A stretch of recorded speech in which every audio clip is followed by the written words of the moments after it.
দোস্ত, একসময় যেটা অটুট মনে করা হতো, আজ সেটাকেই ঘিরে প্রশ্ন। তবে কি আরেক উইকেটের পতন? হঠাৎ বদলে যাওয়া পরিস্থিতি, নীরব অপারেশন, আর পর্দার আড়ালে চলা কূটনৈতিক ও নিরাপত্তা সমীকরণ, সব মিলিয়ে স্পষ্ট ইঙ্গিত দিচ্ছে নেপথ্যে কিছু একটা চলছে। এটা কি শুধুই গুজব, নাকি সত্যি আবার ইতিহাসের পুনরাবৃত্তি হতে চলেছে? আমি উত্তম, আপনারা দেখছেন উত্তম রিয়াকশন। চলুন আবেগ নয়, তথ্য আর বিশ্লেষণ আলোকে পুরো বিষয়টা বুঝে নিই। বন্ধুরা, আপনারা যদি চ্যানেলে নতুন হয়ে থাকেন তাহলে চ্যানেলটি সাবস্ক্রাইব করে বেল আইকন অন করে অল করে রাখবেন পরবর্তী ভিডিওর নোটিফিকেশন পাওয়ার জন্য। অলরেডি যেসব বন্ধুরা চ্যানেলটি সাবস্ক্রাইব করে আমার ইউটিউব পরিবারের সদস্য হয়েছেন তাদের প্রতি রইল অসংখ্য ধন্যবাদ। ভিডিওটা ভালো লাগলে একটা লাইক করবেন, শেয়ার করে আপনার বন্ধুদের দেখার সুযোগ করে দিতে পারেন। কমেন্ট সেকশন লিখে অবশ্যই জানাতে পারেন আপনার বহু মূল্যবান মতামত। তাহলে চলুন বন্ধুরা, সময় নষ্ট না করে প্রথমে ভিডিওটা দেখি। ভিডিও শেষে অবভিয়াসলি আমার ওপিনিয়ন থাকবে। আর হ্যাঁ, অরিজিনাল ভিডিওর লিংক আমার ডিসক্রিপশনে মেনশন করা থাকবে। আপনারা চাইলে চ্যানেলটি ভিজিট করতে পারেন, চ্যানেলের ভিডিওগুলো অবশ্যই দেখতে পারেন। দোস্ত, একসময় যেটাকে অটুট মনে করা হতো, আজ সেটাকেই ঘিরে প্রশ্ন। তবে কি আরেক উইকেটের পতন? হঠাৎ বদলে যাওয়া পরিস্থিতি, নীরব অপারেশন, আর পর্দার আড়ালে চলা কূটনৈতিক ও নিরাপত্তার সমীকরণ, সব মিলিয়ে স্পষ্ট ইঙ্গিত দিচ্ছে নেপথ্যে কিছু একটা চলছে। এটা কি সত্যি গুজব, নাকি সত্যি আবার ইতিহাসের পুনরাবৃত্তি হতে চলেছে? নমস্কার, আমি উত্তম, আপনারা দেখছেন উত্তম রিয়াকশন। বন্ধুরা, আজ নতুন একটা চ্যানেলের ভিডিও নিয়ে আপনাদের মাঝে হাজির হয়েছি। আর আজকের ভিডিওটা নেওয়া হয়েছে বিপ্লব হাসান ইউটিউব চ্যানেল থেকে। আর ভিডিওর টাইটেল হচ্ছে তবে কি আরেক উইকেটের পতন?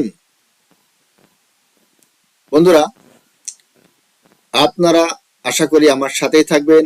সম্পূর্ণ ভিডিওটি দেখার অনুরোধ রইল। চ্যানেলে নতুন হলে চ্যানেলটি সাবস্ক্রাইব করে বেল আইকন অন করে অল করে রাখবেন পরবর্তী ভিডিওর নোটিফিকেশন পাওয়ার জন্য। অলরেডি যেসব বন্ধুরা চ্যানেলটি সাবস্ক্রাইব করে আমার ইউটিউব পরিবারের সদস্য হয়েছে তাদের প্রতি রইল অসংখ্য ধন্যবাদ। ভিডিওটা ভালো লাগলে একটা লাইক করবেন, শেয়ার করে আপনার বন্ধুদের দেখার সুযোগ করে দিতে পারেন। কমেন্ট সেকশন লিখে অবশ্যই জানাতে পারেন আপনার বহু মূল্যবান মতামত। তাহলে চলুন বন্ধুরা, সময় নষ্ট না করে প্রথমে ভিডিওটা দেখি।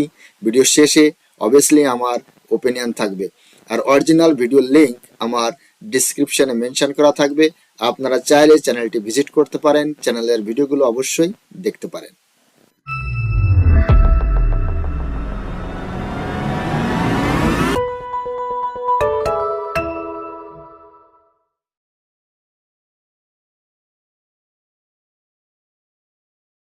জাতীয় নাগরিক পার্টি এনসিপির আরো এক উইকেটের পতন, এইটাও বোল্ড আউট হয়েছে, একদম মিডল স্টাম্পে লেগেছে বল।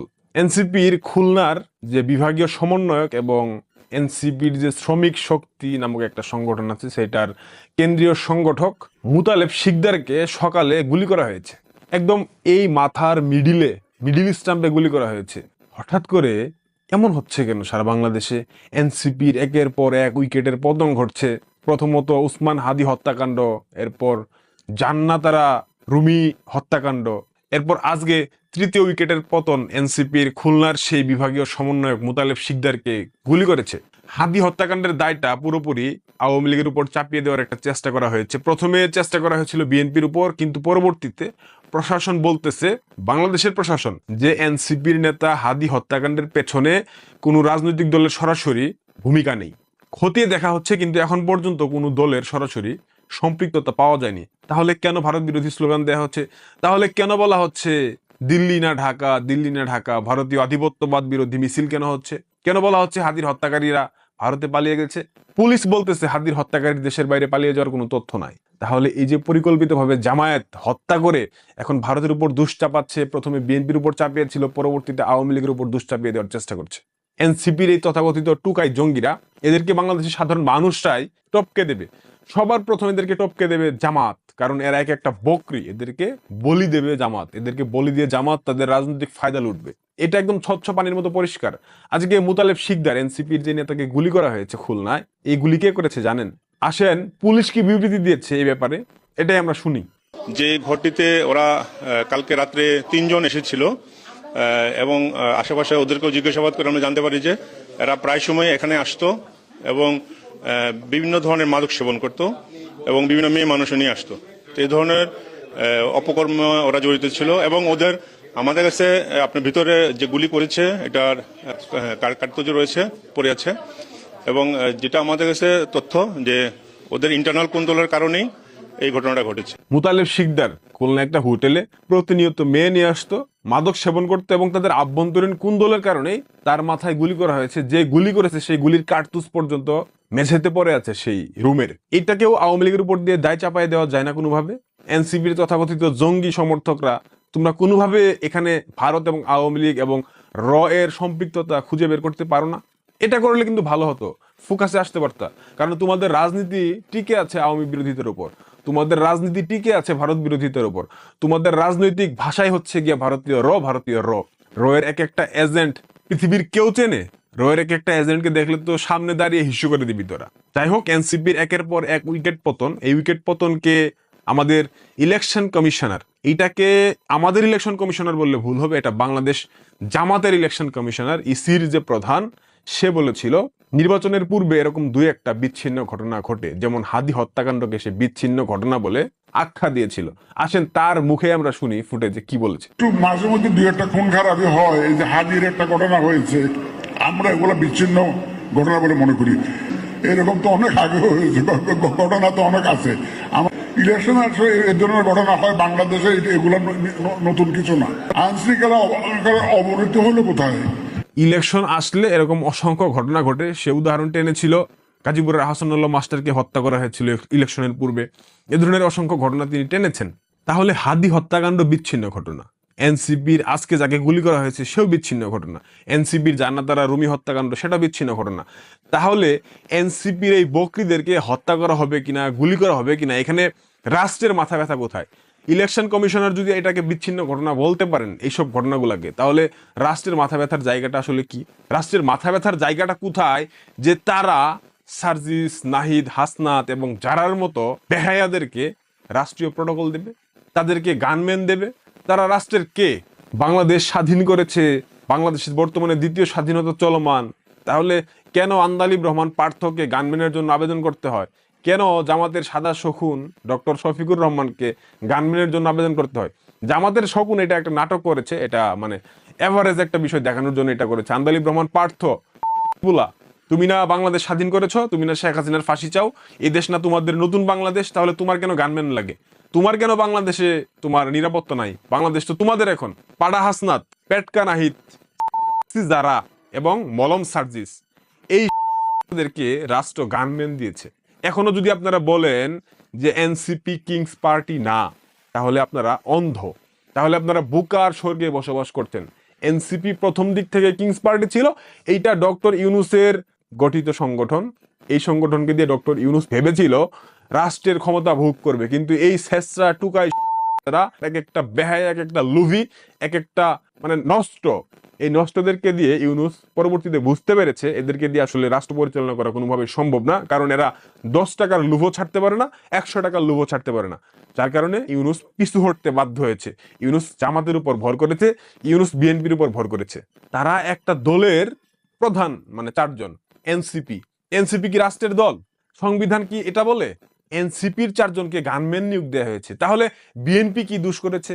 বিএনপির অসংখ্য নেতাকর্মী তো 5 আগস্টের পর হত্যাকাণ্ডের শিকার হয়েছে। বিএনপির ভাইদেরকে আমি বলতে চাই, আপনারা কি দোষ করেছেন? আপনাদের নেতাকর্মীদেরকে কি হত্যা করা হচ্ছে না? আভ্যন্তরীণ কুন্দল বলেন কিংবা পারিপার্শ্বিক কুন্দলের কারণে আপনাদের অসংখ্য নেতাকর্মী হত্যাকাণ্ডের শিকার হয়েছে না? তাহলে আপনারা গানম্যানের আবেদন করেন, আপনাদেরকে গানম্যান কেন দিচ্ছে না? এই মুহূর্তে বাংলাদেশে সব থেকে বেশি যার জন্য গানম্যান প্রয়োজন, সালাউদ্দিন আহমেদ, রুহুল কবির রেজভি, ফখরুল ইসলাম, দুলু, বুলু, এনি যারা আছে, শ্যামা উবায়েদ, রুমিন ফারানা, কারণ রুমিন ফারানা তো সত্য কথা বলছেন, রুমিন ফারানাকে তো যে কোনো সময় আক্রমণ করা হতে পারে। এ রাষ্ট্রে হাসনাত, নাহিদ, সার্জিস যারা, এরা বেশি গুরুত্বপূর্ণ নাকি বিএনপির হাইকমান্ডের যারা আছেন, বিশেষ করে শিলং সালাউদ্দিন এবং রুমিন ফারানা এবং ফখরুল এবং রিজভি, তাদের কি গানম্যানের প্রয়োজন নাই? তাদের জীবনের কি দাম নাই? তাদের জীবনের কি নিরাপত্তা নাই? মানে কি হচ্ছে এসব রাষ্ট্রে? গানম্যান শুধু লাগে জুলাই জঙ্গিদের, গানম্যান শুধু লাগে হাসনাত পাঠার, গানম্যান শুধু লাগে নাহিদ পেটকার, গানম্যান শুধু লাগে সেক্সি জারার, গানম্যান শুধু লাগে মলম সার্জিসের। কি চমৎকার নিয়ম ইউনুস! মানে বাংলাদেশের মানুষের বোঝা উচিত ছিল ইউনুস কত বড়। ইউনুস সেটা বুঝিয়ে দিয়েছে। ইউনুসকে ধন্যবাদ বাংলাদেশের মানুষের চোখ কান খুলে দেওয়ার জন্য। বাংলাদেশের মানুষ তোমাকে অনেক ফেরেস্তা মনে করেছিল। পশ্চিমা দালাল যে কত বড় বেহায়া, কত বড় নির্লজ্জ, কত বড় মিথ্যুক, কত বড় জঘন্য মন মানসিকতার, এটা বাংলাদেশের মানুষের বোঝা উচিত ছিল। যাই হোক, নির্বাচনের পূর্বে আরো একাধিক বিচ্ছিন্ন ঘটনা ঘটবে, এইটুকু আপনারা নিশ্চিত থাকতে পারেন। এনসিপির এই টুকাইদের কে কখন কার উইকেট পড়ে যায় সেটা আসলে বলা মুশকিল। যতই গানম্যান নিয়োগ করা হোক, যত কিছুই নিয়োগ করা হোক, জামাত এমন মেটিকুলাস গেম খেলবে, এমন মেটিকুলাস প্ল্যানের মাধ্যমে টপকে দেবে, এইটা কোনো গানম্যান দিয়ে কিছু হবে না। দেখা গেছে গানম্যানও জামাতিদের লোক হতেই পারে, যেহেতু বাংলাদেশ সেনাবাহিনীর একটা বিশাল অংশ জামাতের পারপাস সার্ভ করে। সেক্ষেত্রে এই সার্জিস, নাহিদ, হাসনাত এবং যারাকে যে গানম্যান নিয়োগ দেওয়া হয়েছে রাষ্ট্রের পক্ষ থেকে, এই গানম্যান যে জামাতের কেউ না তার নিশ্চয়তা কে দেবে? রাষ্ট্রের প্রত্যেকটা গুরুত্বপূর্ণ অর্গান তো জামাতের নিয়ন্ত্রণে। দেখা যাক গানম্যানরাই আবার তাকে টপকে দেয় কিনা তাদের কেউ একটাকে। বলা তো যায় না, বলা যায় না, কারণ যেভাবে একের পর এক উইকেট পড়তেছে, আবার প্রত্যেকটাই বোল্ড আউট, তো বলা মুশকিল কে কখন কাকে টপকে দেয়, কে কখন কাকে গুগলি মেরে বোল্ড করে দেয়। বিএনপির ভাইদেরকে বলবো, আপনাদের শীর্ষ পর্যায়ে যারা নেতা আছে তাদেরকেও বলেন, পরামর্শ দেন গানম্যান নিতে, কারণ যে কোনো সময় জামাত বিএনপি নেতাদেরকেও ফেলে দিয়ে রাজনৈতিক স্বার্থ চরিতার্থ করতে পারে। কারণ জামাত এমন একটা চক্র, জামাত এমন একটা শক্তি, তারা ক্ষমতার জন্য পাগল হয়ে গেছে। স্বাধীনতার পর এত ক্ষমতা জামাত কখনোই ভোগ করে নাই, এই ক্ষমতাকে তারা খুব সহজে ছেড়ে দিতে চাচ্ছে না। আর ছেড়ে দিতে চাইলেও পরবর্তীতে নির্বাচনের মধ্য দিয়ে তাদের পদবালক ওয়াগারকে দিয়ে যাতে পুনরায় ক্ষমতায় আসতে পারে ভোটের মাধ্যমে, ষড়যন্ত্র করে, চক্রান্ত করে, সেই চেষ্টায় জামাত করবে। এর জন্য যদি বিএনপির বড় কোনো নেতাকে বলে দিতে হয়, জামাত এক বাক্যে দিয়ে দেবে, দ্বিতীয়বার চিন্তা করবে না পরবর্তীতে কি ধরনের ভূমিকা হতে পারে, কি ধরনের প্রেক্ষাপট সৃষ্টি হতে পারে, কি ধরনের প্রভাব তাদের উপর আসতে পারে। So be careful. ধন্যবাদ।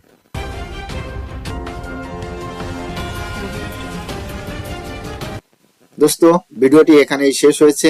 দেখতে পেলাম শুরুটা হয়েছে ইনকিলাব মঞ্চের আহ্বায়ক হাদির উপর দিয়ে, এখন চলমান সমন্বয়কদের উপর